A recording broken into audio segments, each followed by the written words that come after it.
Temuera, welcome to the Geekcentric podcast. I got to say, it's such an honor to have you on the show today. So thank you so much. All good, my friend. Very well. Yes, and I see you're here in Toronto for Yes. Fan Expo.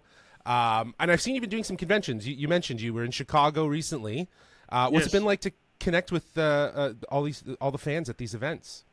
Well, I just want to. I'm grateful that I'm part of the Fan Expo family now. I Right. must be because I went to Armand's house here in Toronto, Wow. and he was looking after all his staff, and he put on a barbecue, and I was invited along, so it was very nice. A very tight group, the Fan Expo family, so it's just an honor to be part of them and to be invited to these wonderful occasions. Yeah. I've just finished a movie in the Gold Coast, Australia called The Bluff, Nice. starring Priyanka Chopra, Okay. Carl Urban, and myself, Israel. Yeah, wonderful. So we had a wonderful time in the Gold Coast, and that was quite nice to get back to what I normally do. Right.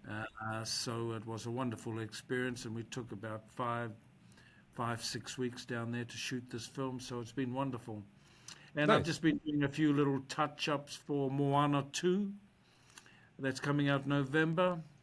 I've got a small little part in that next I got a question about that in a little animation. bit. So that's great. And we're also finishing off a Apple show with Jason Momoa called Oh. Chief War. Oh, cool. And that's a period Hawaiian story. It's been something dear to Jason and his friends, the producer, to make something Hawaiian. And this is going to be quite epic, quite an Awesome. epic show for Apple, Yeah. being period as well, and looking at some of the inter-island rivalry back in the 1890s. Right. So I got to play Kahekili in that. We're just doing a few pickups for that. When I leave Toronto here on Monday, I'm going to Hawaii to do a little bit of work on that. So that's amazing. Through all this work, you're kind of stopping through, doing these fan expos, connecting with fans, and seeing sort of like that fandom on its large scale. I absolutely love that. And as you can tell, you commented on my shirt. You have it. It's a Star Wars reference shirt. I'm a huge Star Wars fan, so I got some Star Wars questions for you. But before I ask you anything Star Wars related, I kind of want to ask you a general question about your work, because as someone who's admired your work, I enjoy the wide range of genres and characters that you've played, and you often choose roles, in my opinion, that deeply resonate with your own cultural heritage. With Boba Fett, there was elements of Maori roots that were very much tied in there. In Moana, it's a film that celebrates the culture of the Polynesian island. I want to know what it means to you to share your heritage through the characters and stories you're involved in. I think I've always been a little like that. Yeah. Even when I'm doing these conventions, I like to sort of promote the fact that I'm Maori. Yeah. We're the down under Hawaiians, so we're all connected. We're the same people, really. Yeah. When Jason hired me for this Hawaiian epic, I kept saying, hey, get a real Hawaiian. I'm a down under Hawaiian. And, there was Jason that reminded me that we are the same people. They say aloha, we say aroha. Just a few little bit of ocean between us now, but we are the same people. And I've always found that I like to promote that kind of indigenousness. I also, talking about that too, I have a film out called Whawhaitonu, another period Maori film, all in our language. That's coming to the Wow. Toronto Film Festival soon. So yeah, I was able to fit that one in as well. And this one's a story set in a actual real life battle we had back in 1864. So again, I'm in a movie promoting the film was directed by a very close friend that I've worked with before, Michael Jonathan. There's some wonderful young people in the movie, young Maori actors that are coming through now. And I've seen it over the time that when I first started in the industry, there weren't a lot of Maori in the industry on both sides of the camera. Yeah. And I've grown up now a little bit and matured a little bit, and I'm seeing a few more of us come into the arena, a few in front of the camera, a few behind the camera. So we're making our stories now in our own way, from our own perspective. So this is very exciting. Yeah. One, to be involved with my movie, Whawhai Tonu, Māori film, and also all the international ones too, with Disney. Yeah, And exactly. Moana's looking good apparently. Yeah. I just play Moana's dad. Right. So I play everyone's dad. I play Aquaman's dad, Moana's Yeah. dad.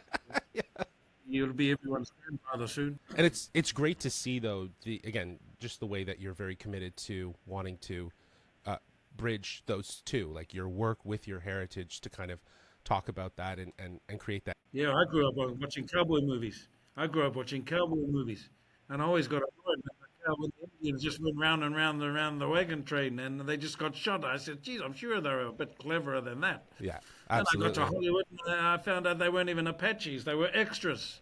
They round up any guy they could find and put a wig on them.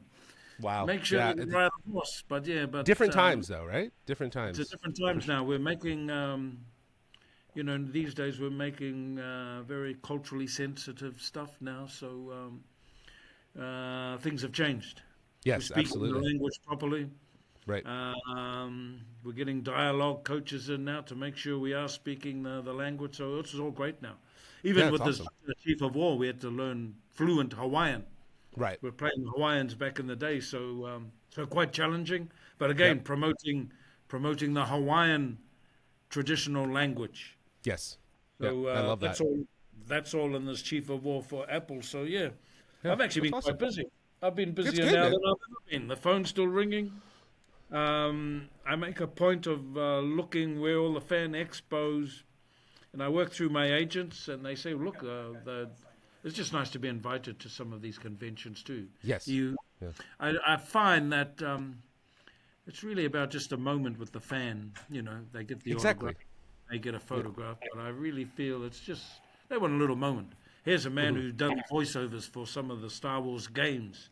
Some of these young fans have grown up with my voice. They've grown up with Jango Fett, Attack of the Clones, and it's generational now. So I get that a lot from the fans. Oh, I played this game, Republic Commando, Battlefront. Your voice I grew up with as a young guy. Yeah. I forget That's I'm like getting me. mature now. Yeah, so That's me. That's you're talking to one of those fans right now. Yeah, so That's it's a buzz. how I've known It's a and buzz. appreciated you.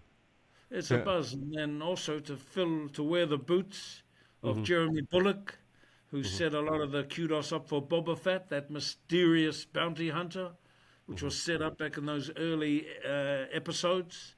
So yes, I just feel very, very privileged that one, George put me in Attack of the Clones, and more recently being called back 20 years later to play the clone's son in the It's Mandalorian. amazing.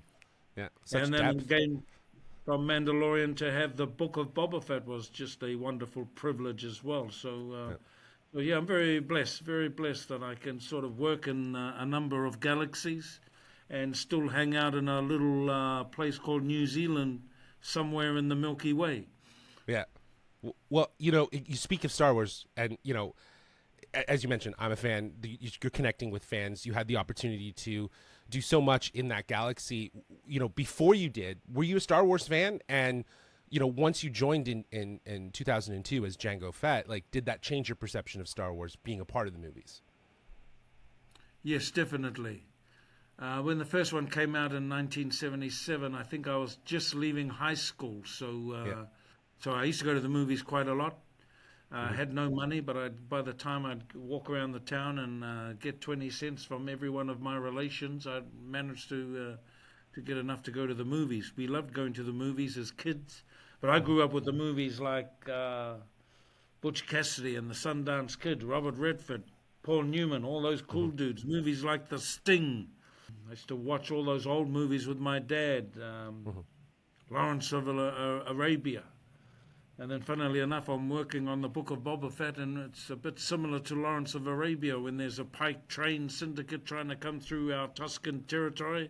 Yeah. And instead of Lawrence, it's a Boba Fett on top of the train. So Yeah. it was kind of weird. There I was, a fan of these great old movies. In fact, we'd watch a few scenes from from those old movies, from The Godfather, from Lawrence of Arabia. Jon Favreau and Dave Filoni were just great to work with, along with Robert Rodriguez. And when we were doing the book of Boba Fett, we'd always have those references right there on set. And we'd watch a few scenes from the old movies, and then we'd go out and kind of shoot something very, very similar, but with the modern technology. And it all started. It was just a wonderful way to work. Really, just had a great time, wonderful experience with Robert Rodriguez, and just the whole crew. I found with the studio people in Manhattan Beach, it was so, even if you're not a fan or you don't know that history of the Star Wars eulogies and that, the background information, the lore and all that stuff, the crew knew it. The makeup lady would know all about it. The makeup people, the grips and the crew guys were all avid Star Wars, knowledgeable about all the ins and outs of the galaxies and what's going on. I was worried more about what time lunch was, but anyway, by reference, there was plenty of people to call on. Hey, who's this guy? Sometimes I go, who's this guy? Have I come across this guy before? Oh yes, this is Cal Payne. Yes, you've got a history with this guy. Okay, I'm glad I know that. There's plenty around. There was enough people around me to sort of, by the time I walked out of my changing room, I would have spoken to somebody, and I've got the whole insight. So, right. Yeah, that's great. That's awesome. It feels like it's a way for you to learn at the same time, like, more about that lore. Now, I'm not just a Star Wars fan. I'm a huge Moana fan, and I have a 2-year-old who's absolutely obsessed with this movie. Yes. We watch it like every day, and now you're coming back as Chief 2 as in Moana 2, and I hear you'll be singing, which I'm excited for. I actually found a couple old relics online, like some old videos of you singing. I think this was like a cover of Sling Away, I think it was called. It was way back in the... Baby, I've been watching you. Beautiful song, that one. Watching everything you do. Back in New Zealand. I think I'm going to cry, though. I feel like I'm going to cry in this movie with you singing and having a ballad with your daughter. Yeah, okay. No, that's all for Moana. I actually sang in the first Moana, but I'm watching I went to a screening, and I was surprised they never used my voice in the first one. And I sang that song. So was I. I was surprised, too, to find that out. And maybe I wasn't cutting it. Maybe I just got to accept the fact that it may have been a little high for my register, and maybe I was struggling a little bit. But I did go in there and shoot that and sing that song. And but I'm glad. I think I make the cut in Moana 2. I think they're going to stay with my voice, because I did have a recording session where I sang. Beautiful. I can't even remember the song, but it's along the same kind of feel as the village stuff. I think it's an ensemble, actually, to be quite honest. So perfect. I'm part of the village singing. Yeah. And again, wonderful experience with those with the Disney people. Yeah. So I'm looking forward to that, actually. So am I. People love Moana. Moana. The parents love Moana more so, because they get a bit of a break from the kids. There's 2 hours they can do something else while the kids is engrossed in Moana. But I love it. I love it for all of the elements that I was kind of referencing before: the cultural heritage, the spiritual connection to it, the idea, like I'm a new father connecting with my daughter. You know what I mean? Just seeing that and understanding. So like for me, as a Disney fan, as a Star Wars fan, there's always a deeper meaning to these stories. And you're putting Polynesia on the map now. It's interesting too. If you think of the Polynesian part of the world, it's a big area of ocean, and quite remarkable how the Polynesians sailed and settled in that area, just like Moana did. We're having a renaissance back in New Zealand and some of the islands, Tahiti, Rarotonga, Samoa. There are double-hull canoes that they're rebuilding now and sailing the traditional way. And it's proven now that we could sail from New Zealand to Rapa Nui, pick up some kumara and come all the way back again.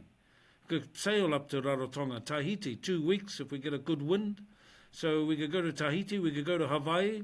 Hawaii, of course, is right in close to North America. So we could go from Hawaii to San Pedro and up to those North American coasts. So The narratives now, if we do more, the research that's coming out is, Polynesians were great navigators. So yeah, great to open the world up to these Polynesian Pacific stories, and Moana is definitely one of those. Just again, very very fortunate to be involved. I have to laugh at some of the fans though, because the kids come up to the table and I can hear the parents go, "That's Chief Tui, that's Chief Tui," and the other ones go, "That's Boba Fett, that's Boba Fett." They're just educating. Oh, he doesn't look like Chief Tui. He doesn't even look like Chief Tui. What do you mean he's Chief Tui? But the animation and all that. No. Then I have to do the voice. No one goes beyond the reef, Moana. I think I've got a few lines like that anyway. And I'm throwing my hair around a bit. So I'm looking forward to that. Got a few projects in the wind too. So that's good. Very busy at the moment. But yeah, nice to be in Toronto. Nice to be in Toronto. Meet the fans. And Hawaii next week. So aloha. A busy guy. So thank you again, Temuera, for joining us on the Geekcentric podcast. Again, like I was saying, it's such a privilege to talk to you, someone who's been so influential on the projects that I appreciate and I adore and love. So this means a lot for you to have made the time to join us and talk to us on the Geekcentric podcast. Wonderful talking, Justin. Wonderful talking. You have a great day. And call me if you wear that shirt, because I'll be wearing my shirt too. I've just got to I'll try to find you. I'm going to be there this weekend. I'll try to find you. All right. Aloha. Aloha.